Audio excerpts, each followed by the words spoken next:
Wellness Show, episode 81. Welcome to The Wellness Show, a podcast on health and wealth. I'm your host, Tyson Bannigan, the founder of the Extraordinary Healing Arts Academy. Join me as we get the latest insight, tips, and strategies from wellness providers, coaches, and successful, heart-centered entrepreneurs, and much, much more.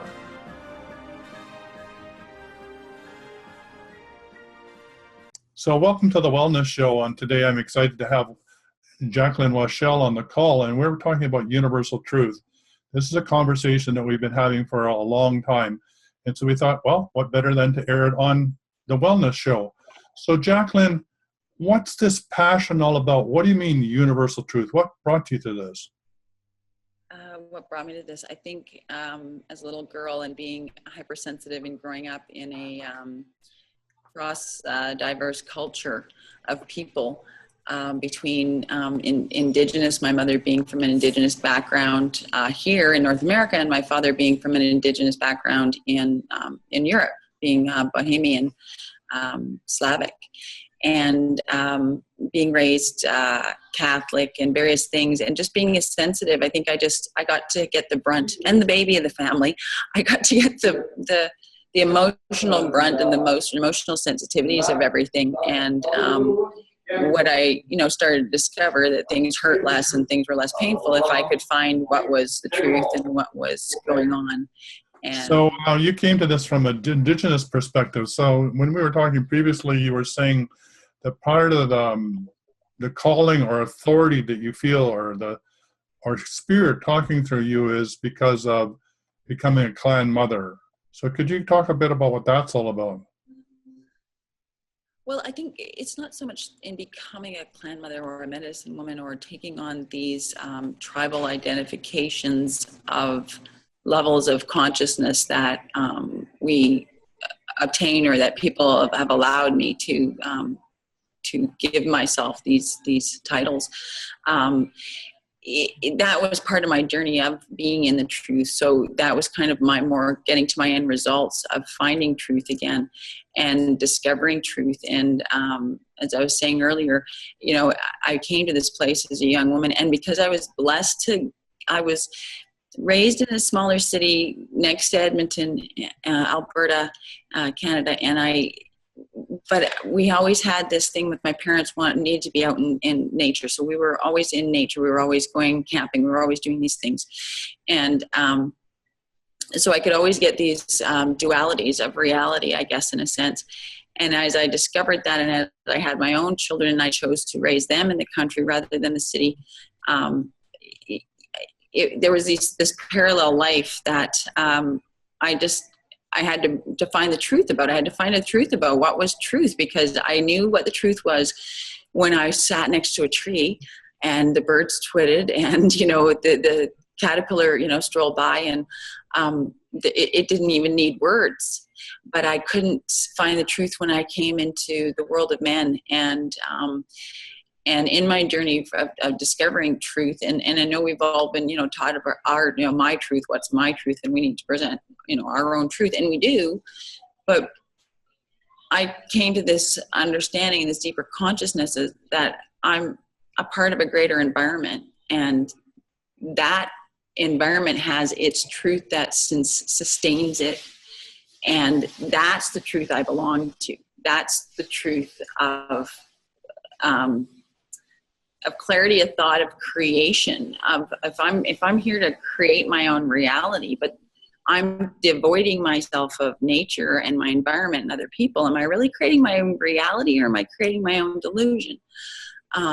So in finding the truth, and like I said to you earlier, I would pray in these moments, being raised in a family that prayed, and in learning the importance of prayer has nothing to do with, just a religion or some aspect of ideology.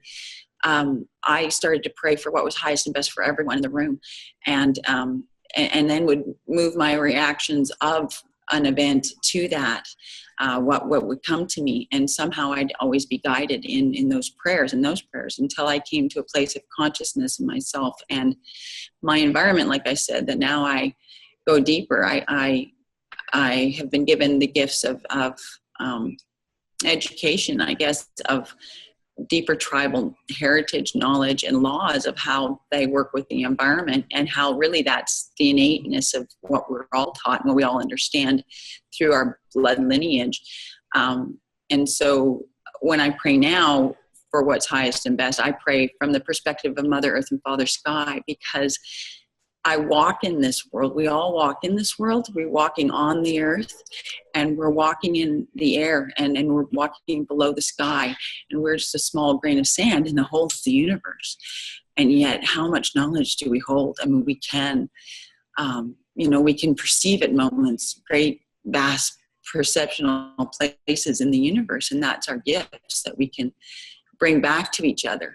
And so when we hold these right places in our environment, in our communities, in ourselves, within ourselves, without of ourselves, then I found for myself, and from what I'm communicating with other people who are finding these right ways of environmental living and sustainable ideology through teachings of the land-based knowledge and wisdom, that suffering is less. Life is, relaxed. If there is suffering, there's a conscious purpose. You understand why. You're not just, oh, here I am in pain and why and what for, but you understand a purpose to it. And I'm not saying that it's not a choose to whip yourself Catholic or, ideology of religious suffering. There's just moments of healing that are greater when sometimes one, has to reach back and help another. And sometimes there's moments where you've got to stop, and that can be in a suffering of your own if you're moving in consciousness, as we're all moving light. I'm just going to interrupt here for a moment, because that was a lot of words and a lot of ideas. So I'm going to see if I got some of it. So okay. when we're talking about the universal truth, from your perspective, you're saying that this is not culturally bound. I mean, you respect the fact that you have the training as a clan mother, and they have indigenous roots, and there's a whole belief system around there about what truth is. You're talking about truth in the sense of being aligned with nature, with the whole planetary intent of consciousness, that we're part of a fabric of life, and that's the unity consciousness that you're talking about, or the divine truth, or the universal truth. Did I get that right?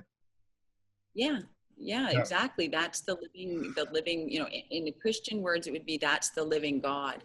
That is the living God is the fabrication of all life, and all life here in this matrix that has decided. I mean, the plants have decided to be here, the insects, all of these consciousnesses, right down to the microbes, the probiotics and the antibiotics and everything that, creates and sustains a continual flow of life that's spiraling through the universe, and we're a miracle that, what we're really living on and how we're really living here, and how we've, keep ourselves sustained and manage so long.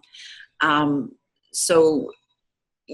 we can remember that we're an individual part of the greater whole, here to bring our perspective. I guess it's like standing in a circle, and then thus we live on a planet that's round. You're standing in a circle with everyone. Everyone has their perspective of that view within the circle. And each one is right of their perspective from where they stand. How can you be wrong when you stand here and say, this is what I see from where I am?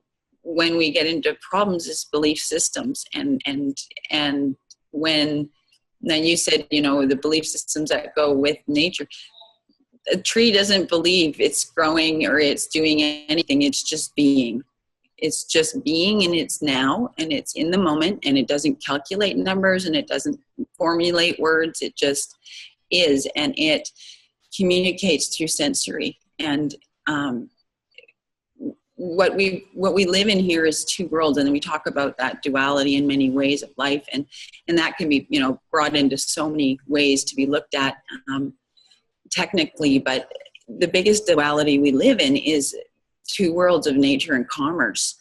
And I think that's our biggest split, our biggest consciousness separate split with ourselves. But, and we were talking earlier, I've thought about this since then. It's, Creator made everything. Everything's been made in this dream, in this aspect of oneness, of connection that we all live. And so, commerce has its place. I was saying before, it's a tool. is a tool that we can use. And I think in this manner, we've gotten out of balance, and in that out of balance, it's become out of balance within ourselves too. And we've got to come back to this remembering we are nature first. We're not commerce first. Really true. I describe it, when we're alienated from nature, we're alienated from our own inner nature as well. So when we have that disconnect, then we're not abiding by universal law. And what you're meaning by that is that this is not a moral judgment. This is not a good or bad. There's nobody there to make that judgment. Either you're aligned with nature and you're part of the dynamic flow, or you're not. And if you're not, there's consequences of that. It's got nothing to do with a judgment. It just is the consequences of whether you're in the flow or not in the flow. And when commerce isn't in the flow, it's destructive. And it has its purpose in its time to be destructive, but to be it's like a beast that's been overfed now, right? It's been way overfed, and it needs to be pulled back to its proper level of what it's supposed to be. It's supposed to be the marketplace for nature. It's supposed to be where we do our trade. It's supposed to be where we interact with each other, where we communicate, where we connect on the greater whole by bringing our gifts of what we can provide and create. I'm a basket weaver. I can walk into nature and I can, find anything that's there that I know, and I can twist it into a basket and bring it out, and then I could trade it with you. Maybe you have something I need, right? So this was where commerce originated, in trade. And so there's a place for it, and it's an important place, but we've allowed it to come out of balance. And I think that's part in ourselves. We've been, especially for those of us who've really only lived in commerce. Some people have only lived in commerce. This will be a whole new, philosophy that, or ideology that their nature. And yet it's simple, right? It's very simple. It's very, and that's what it always is, simple. But in trying to do our best, I think this is where we come into fragmentations in ourselves, is by trying to continue to fit into commerce, to hide our natural self. And when we can flip that, when we can realize that it's not the hiding, it's not the fear, it's moving through the fear into the truth, through the truth, and witnessing it, being that present witness for ourselves through that fear, that pain, if it's an ancestor, if it's ourselves, if it's a thought, if it's an experience we had today, yesterday, with someone last week, whichever. If we can hold presence, we can maybe move through that and come past it, and then flip it into a tool for ourselves again. It becomes a strength rather than a weakness. Over here, we're afraid. Let's make it a stepping stone. We've overcome that. We've turned our knowledge about something, our fear of it, into a wisdom over here. Well, that part of the wisdom makes perfect sense to me. I mean, when you're not in line with the natural flow of the environment or the biodiversity, then it's always, whatever you create is going to fall apart. It's already got the seeds of destruction already in it. So now you're into a wicked system. It's going to take more energy to maintain it, because it can always going to be breaking down. But if you're aligned with the natural system or the biodiversity, it takes little or no maintenance, because you're part of the divine flow. You're part of the fabric of life, and therefore you're sustained by the whole of it, and you're part of the biodiversity.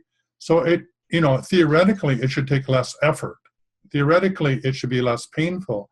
Theoretically, there should be less trauma as we begin to align ourselves, and therefore there should be less stress. There should be more ease and grace. And when there isn't, is indicative that something's wrong, that there's a disconnect between our, like we said, our own inner nature and our outer nature, and the commerce that comes from being aligned with nature. So I find this really interesting. It gives us a whole new way of looking at how we should live on this planet and do commerce. Exactly. And commerce is a head-spaced, it's a headspace. It's a headspace. It's where you do commerce in your mind. Commerce is how you're going to, you pre-plot, you've got to do your sales, you've got to do these things. So, when we come back to nature in that flow, we come back to our whole body. We come back to, they say science discovered, we don't just hear with our ears, we hear with our eyes, we hear with our ears, we hear with our entire skin, meaning we're hearing with the vibration. And there's a purpose, and some people can become very intuitive in business and all of those things. I'm not saying you cut yourself off completely, but we I find we become very heady. We become very heady. And when we go back to the natural laws and step back into these moments of nature, knowing we're in nature, we are nature doing business rather than business using nature, we come into this grounding, we come back into our body. That's what I found. Other people may be different, but that's what I found is it's just because we are sensory beings. So when we take on that naturalness and remembering we're that part of that greater environment, we can then, be fully ourselves, like I said, and then take those fears as they come and flip them into gifts of wisdom. Well, I would think as an empath, feeling everything around you, that it would be increasingly more difficult for you to participate in the flow of commerce, or whatever you want to call it, on the planet the way it exists, because it is so full of tension. It's still, got all of the old values that don't make any sense anymore, that you have to work hard to succeed. It's a dog-eat-dog environment. Only the, strong can win. And all these cliches that we're used to believing that that's the way it is. But if we look at commerce in the way of, eco being, house, and we're part of this whole household, that if we don't manage this house, then we're not going to survive in this house. And therefore, there's going to be consequences at whatever stage we are misaligned. And there's going to be pain and there's going to be suffering as a result of that. So I would think then that leads to the conclusion that all empaths will have a trouble thriving in this world of commerce that we've created, because it alienates them further and further from their true nature.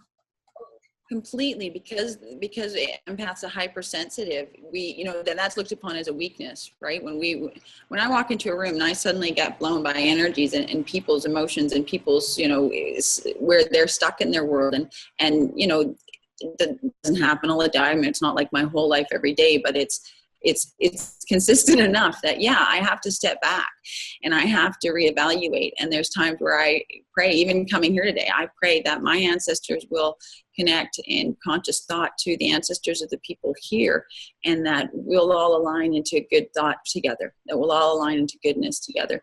Because I know my emotions and the depths that I can go, I know the depths other people can go here.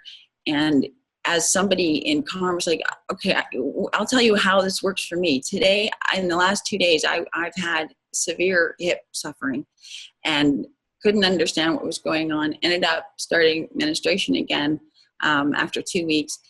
Couldn't understand what was going on. I'm very adamant with my body. I'm very taking the right products to keep my body in alignment hormonally correctly. And this morning was a highly emotional, highly very PMSy, I guess you'd say. So as I was saying, I was very stressed in a manner physically. At moment I had to stop as a woman and say, I can get through this. I'm already through this. This is something, to remind myself, don't get caught up in the moment of the energies and what I'm sensing. It may not all be me. And interesting enough, as we came to this moment of our connection today, and as soon as we connected, all of that it just washed of me. And then after we had our first little chat and decided to continue forward with this call and the interview, it was very interesting as I examined myself and my physical body, that I could, anytime I veered away or thought a moment for, well, maybe I shouldn't do this today, or had those doubt thoughts about myself or where I was going, what I was doing, body started in again, and throbbing, and all these things started going. And then as soon as I aligned to, this is my gift for the world today, and this is where I heal. These are the moments I heal, and this is a very special gift for me today. And I thank you for so much, because as I'm able to bring these thoughts forward, these things, these places I go to in these deep realms of the emotional body of all of us, and bring it back for us, that is my gift, and I get to heal in that. And so thank you. Yeah. Oh, you're most welcome. I just want to reiterate that I've been close to tears myself, and I found that if I don't come from that place of surrender to the higher truth, call it source, call it spirit, call it the divine flow, call it planetary consciousness, then I too suffer. And now I'm at the stage where I will physically hurt my body because I'm not consciously in my body. So I'm not allowed to do that anymore. Nobody's judging me. It's just that there's consequences. So I think that, empaths are learning this more and more. Even though we bridge the world that was and the world that will be, we have to leave the world that is, because there's too much suffering in it. We need to focus on manifesting and crystallizing and bringing in what we would call the new. And because of that, we're, as the forerunners or the lead agencies, or however you want to call it, we're going to feel the brunt of this first. And that's okay. We put up our hands and we said we would volunteer for this, and that's okay. Totally. But we're just saying to others, please be aware that, this path needs to be followed, because to not follow it can be very painful, both individually and collectively. And I don't want to dwell on pain. I want to get into the joy, right? Well, yeah, exactly. And to know your place and to know where you are in the greater scheme of things is a joy. And if your journey is not to stay in the future, doesn't mean it's wrong, right, or either. It means you may have a gift in leaving ahead of time, if that's what your real heart, soul choosing is.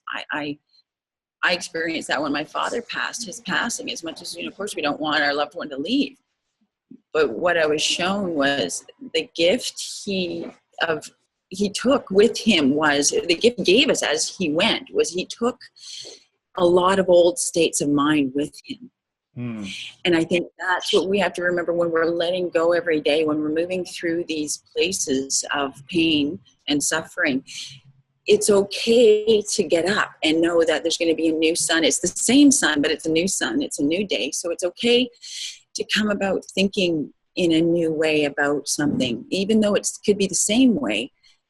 It could be just, let's expand it a little further. Let's turn the light on in the room a little broader. Let's remember, we can, every day is new. We're not, why would we be here if it was all cookie cutter and exactly the same? It's not the purpose of life, right? Yeah, absolutely. We're in a growth process. We're in exciting times on this planet. Certainly all of the dark part of the soul, or the unrequited love, whatever you want to call it, that we've suppressed, the shadow part of us is about to raise its head and say, hey, you can't ignore me, whether it's American politics that are happening now or the global. We're in the midst of a massive change and transformation. What used to be hidden behind the curtain is no longer can be hidden. Because we all want to take responsibility. We all know it in our heart, even though there may be, voices in us or fears that say otherwise. There's something deep in our souls that are calling that it's time. It's time for us. We're on the brink of some very exciting stuff. As things collapse, new technologies will come up, new things will come, new ways of igniting our communities, igniting our families, igniting our own souls, igniting our flesh into healing again.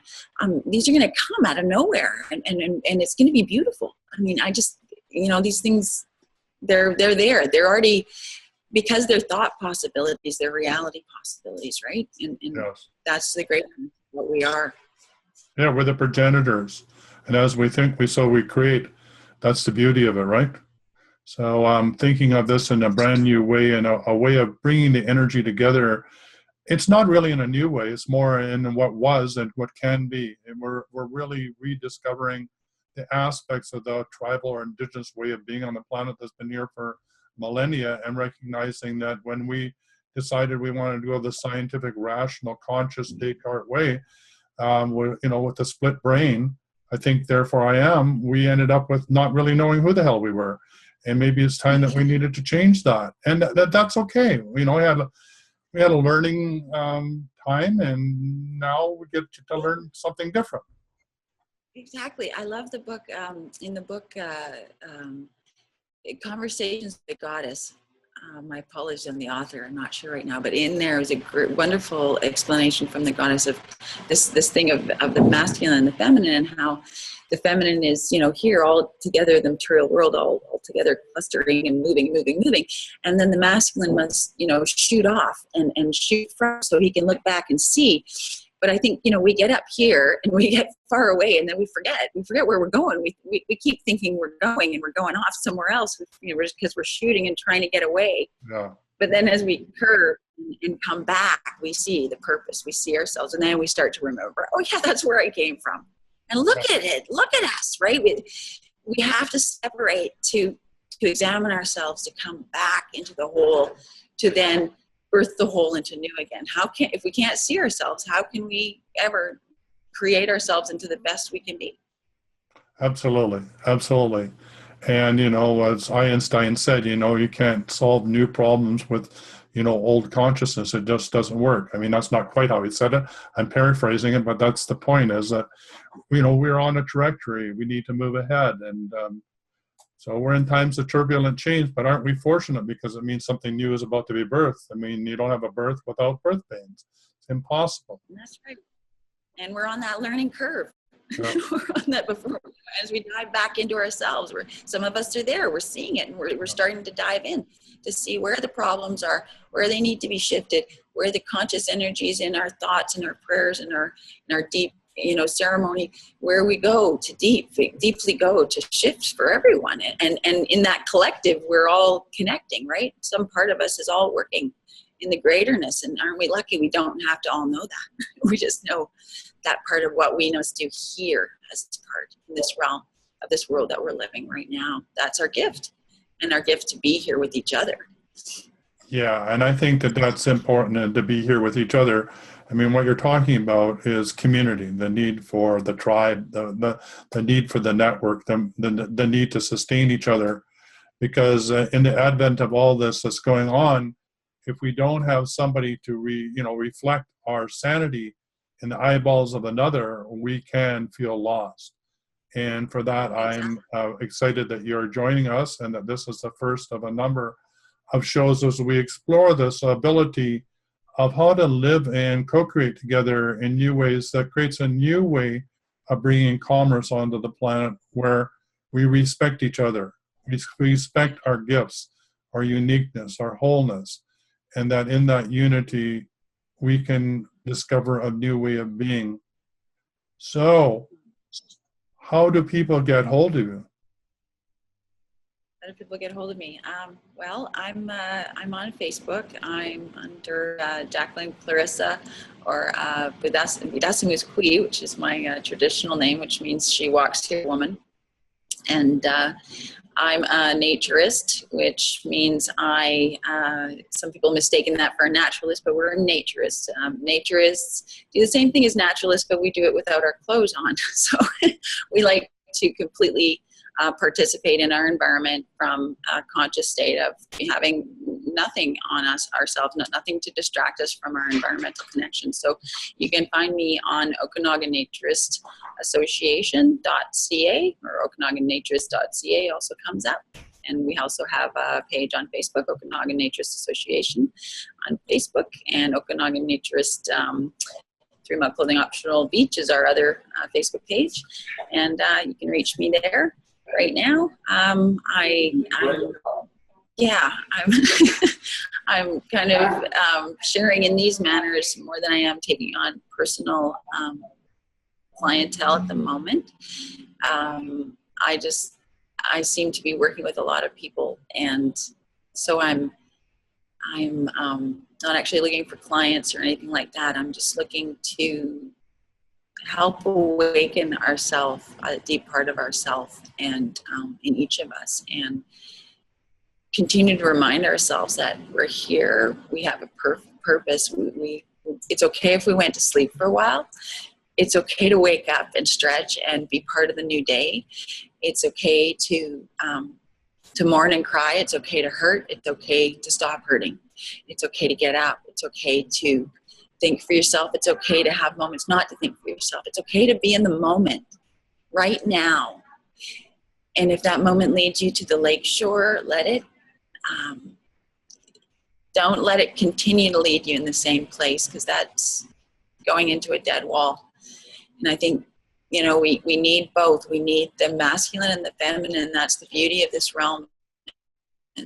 we get to be that collective, and then we get to break away from it and see ourselves. And as long as we can remember, we're going to have both of those moments in nature as we get to stop and view nature, then we get to be part of nature as we interact and move in it. And if that's in our community we have to remember to still be outside and be part and part with our environment as much as we can. And so that's what my goal is. Jacqueline. Thank you ever so much for being on this show. It's a great pleasure, and we're going to carry on this conversation. So bye for now. Okay, thank you so much. Take care. Bye-bye. For quality online wellness products, courses, and services, visit our sponsors, thewellnessstore.ca and the Extraordinary Healing Arts Academy located at thewellnessacademy.ca. To stay in touch, visit us at thewellnessshow.ca. And until next time, be healthy, wealthy, and wise.